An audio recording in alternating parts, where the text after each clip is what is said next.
Hello friends, mixer, Blender, juicer કે પછી કોઈપણ પ્રકારના મશીનના ઉપયોગ વગર અને સાથે છાલ ઉતારવાની ઝંઝટ વગર 3 નવી રીતે ઘરમાં રહેલા વાસણના ઉપયોગથી કેરીનો રસ બનાવીશું.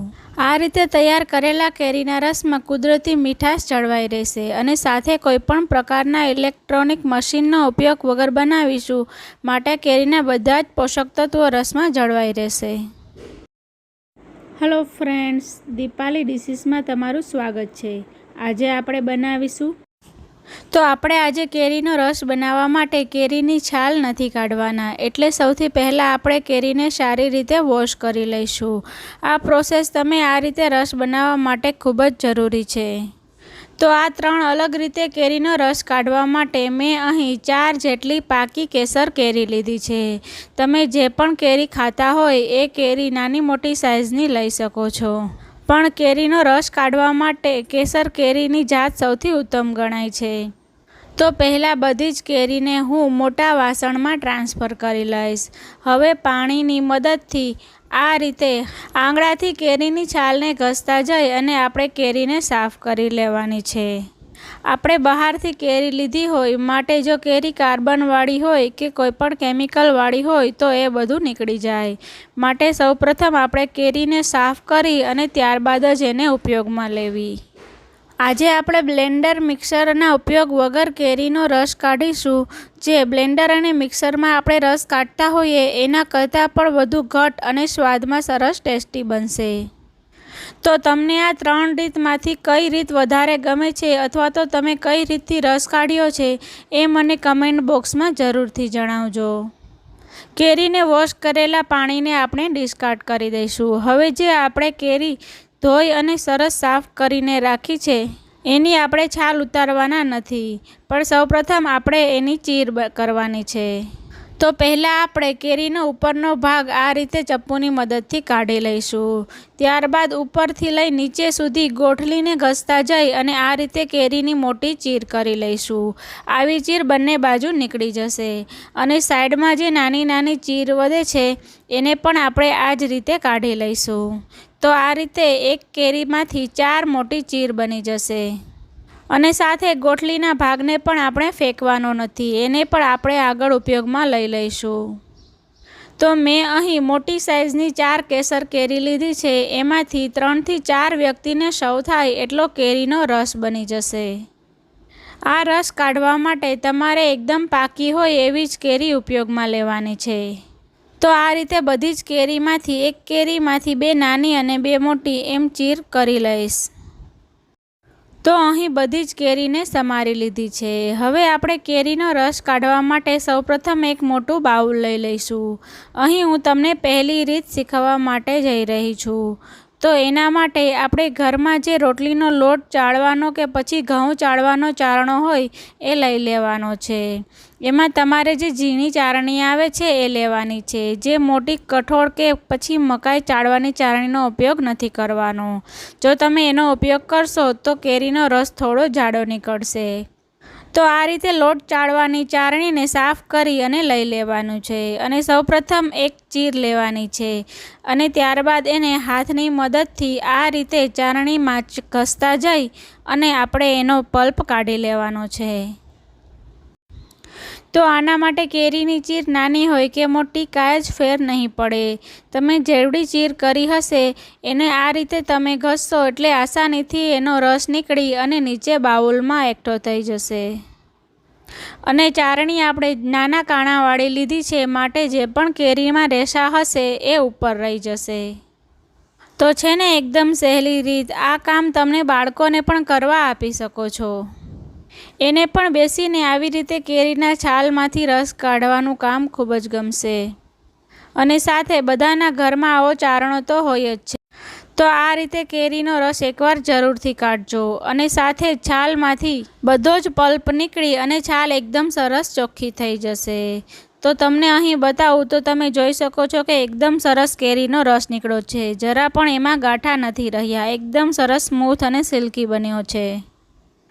અને આ ચારણાની મદદથી આપણે ગોઠલીમાં પણ જે કંઈ પણ પલ્પ હોય એને પણ આ રીતે ઘસી અને કાઢી શકીએ છીએ. ગોઠલી પણ એકદમ સરસ ચોખ્ખી થઈ જશે. જરા પણ તમારી કેરી વેસ્ટ નહીં જાય. તો આવી જ રીતે આપણે બીજી કેરીની સ્લાઇસ લઈ એને પણ ચારણા સાથે ઘસી અને કેરીનો રસ તૈયાર કરી લઈશું. અહીં રસ કાઢવા માટે નીચે મોટું વાસણ રાખવું, જેના મદદથી તમે સારી રીતે અને આસાનીથી કેરીનો રસ કાઢી શકો. જો આ રીત તમને ગમી હોય તો વિડીયોને એક લાઈક જરૂરથી કરી દેજો. હવે આપણે બીજી રીત જોઈ લઈશું. તો એના માટે આદું ખમણવાની આવી ખમણી બધાના ઘરમાં જરૂરથી હોય છે. તમારે અહીં આદું ખમણવા માટેની ખમણીમાં નાના કાણા હોય માટે એ લેવાની છે. આ રીતે દૂધી અને ગાજર ખમણવાની ખમણી નથી લેવાની, કેમ કે એમાં મોટા કાણા હોય છે માટે એમાં રસ થોડો સ્મૂથ નહીં નીકળે. અને હવે આપણે જે રીતે ચારણીની મદદ કેરીની સ્લાઇસને ઘસીને રસ કાઢ્યો એ જ રીતે આપણે ખમણીમાં પણ ઘસીને રસ કાઢવાનો છે. પણ આ ખમણીમાં થોડું ધ્યાન રાખી અને રસ કાઢવાનું છે, કેમ કે આ ખમણી થોડી ધારવાળી હોય છે.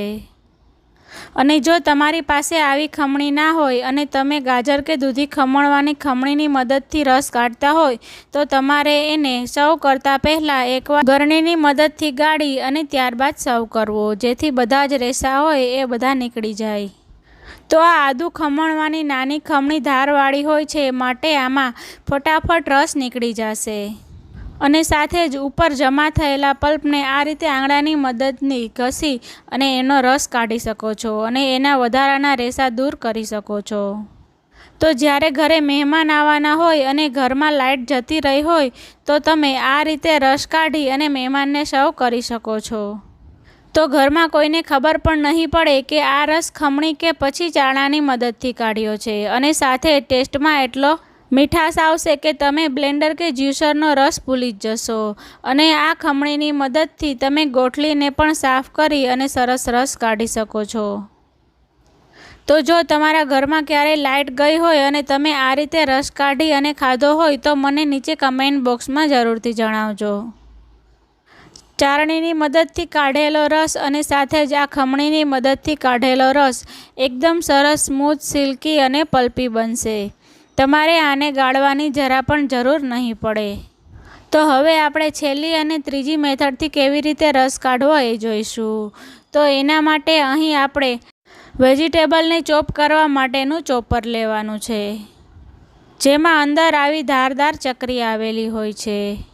તો આ ચોપરની મદદથી રસ કાઢવા માટે આપણે છાલ ઉતારવાની બિલકુલ જરૂર નહીં પડે. જે આપણે સ્લાઇસ કરી અને કેરીના પાર્ટ કરીને રાખ્યા છે એમાં ચપ્પુની મદદથી આ રીતે આપણે કટ લગાવી લઈશું. ઊભા અને આડા એવા ચોરસ કટ લગાવી લઈશું. અને ત્યારબાદ ધારદાર જે નાનો ચમચો કે પછી ચમચી હોય એની મદદથી આ રીતે બધા જ પીસને છાલથી અલગ કરી દઈશું અને એને ચોપરમાં ટ્રાન્સફર કરી લઈશું. તો આ રીતે ચમચીની મદદથી તમે ઘસશો એટલે બધો જ કેરીનો પલ્પ આવી જશે અને એની છાલ એકદમ સરસ ચોખ્ખી થઈ જશે. તો આ રીતે ચોપર અડધું ભરાય ત્યાં સુધી આપણે એમાં કેરીના પીસ એડ કરી દઈશું.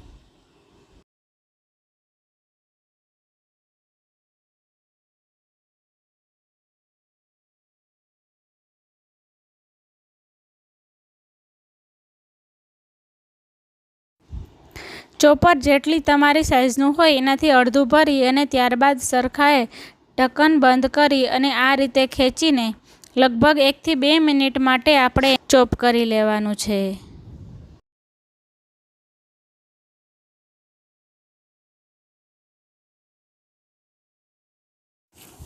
તો અહીં ચોપ કર્યા પછી ખોલીને જોઈશું તો બધા જ જે પીસ હતા એને રસમાં કન્વર્ટ થઈ ગયા છે. અહીં ચોપરની મદદથી થોડો જાડો એટલે કે પલ્પી રસ નીકળશે, જે તમારે મેંગો રબડીમાં કે પછી કુલ્ફી બનાવવા માટે જે રસ આપણે જોઈએ એવો રસ નીકળશે.